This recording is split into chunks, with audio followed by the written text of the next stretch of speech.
The woman to my right deserve your love, deserve your respect because she's gotten mine. Welcome to Shanaz's Musical Sensation. Miss Chandra, how are you?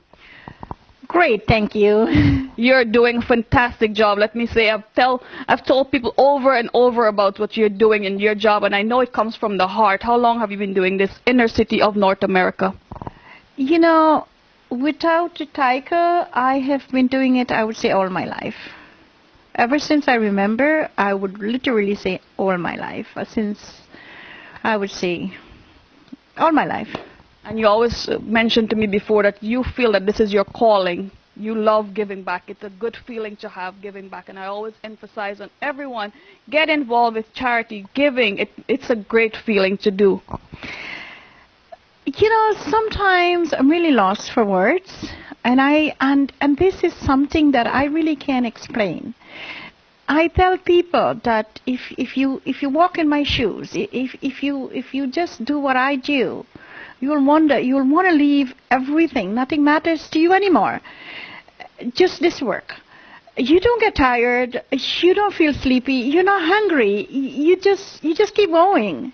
It's the motivation, it's the love that you get, and knowing that it makes you feel good. That's a lot of motivation right there, knowing that you're helping one family or one person at a time. I have to tell you, this is something I can't explain. When it comes from God. You know, all the scriptures say no more prophet is coming. But God used us, human being, as his helper. Because no one ever claimed they see God, but he sent. And he will use us. He doesn't leave the less fortunate, hungry and homeless. But he would use people like me and you to do his work. And when the calling comes, you will know it, and you just can't explain it. It's just something you just can't explain. You just keep going. It's an overwhelming feeling to give back, and I urge everyone to get involved and get in touch with her. Inner City of North America, her email address is right below, and she's always looking for volunteers.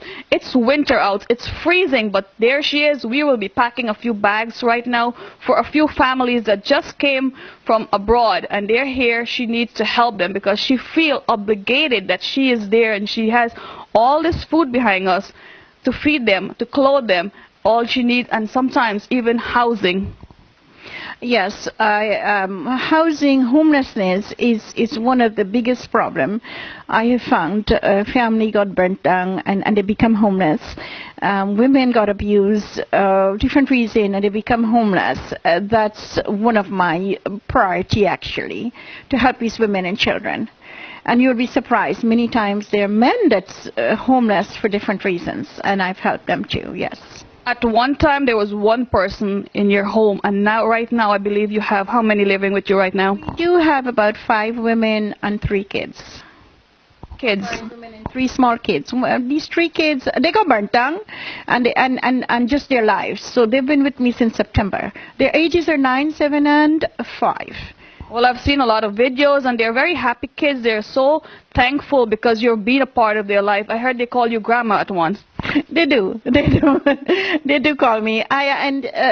Just the other day I said, kids, 1 to 10, how much do you love me? 1 is small and 10 is, 1 is 1 to 10. They said, no, 1 million.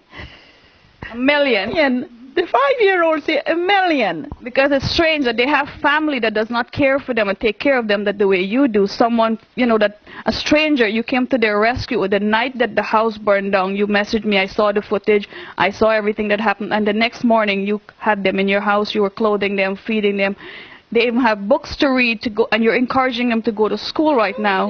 They're in shoes, but I just want to correct that, please, because I don't want to mislead the public.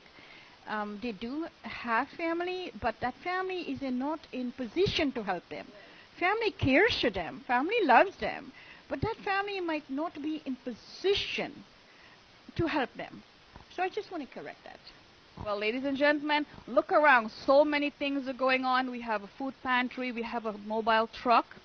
Yes, I do have a mobile a clothing truck that we go around and we give clothes because people need clothes. People cannot come out without clothes. They need food. They need housing. We do need. And you know what? We cannot take care of the world. But if we take care of one person, we're doing something good. starting out was one, I remember, and these days you're so booked. One day you were out there giving away clothing. You parked at a location, and it was a line out there. I remember I saw that video. It was a line out there, and I think the community is doing great. You know, I don't look around to see who's not good and who's good, but you never know who needs something until you offer it to them. So we're not the judge. You offer, if somebody take it, they need it. We're not the one that's going to judge who needs and who doesn't need. It's out there, and if you need it, you're welcome to it. That's my motto of life. Yeah. Well, congratulations, and yes, follow her on her Facebook page. That is Chandra Grimm. She's been doing a fantastic job in our community. If you'd like to be a volunteer, do reach out to her. She can use a lot of help because she's only one person, but sometimes she believes she's 100. She tried to get things done by herself. Well, thank you. We should wrap up and get going. Well, let's take some clips because we have a lot of work to get going on. We have a lot of baggage to pack.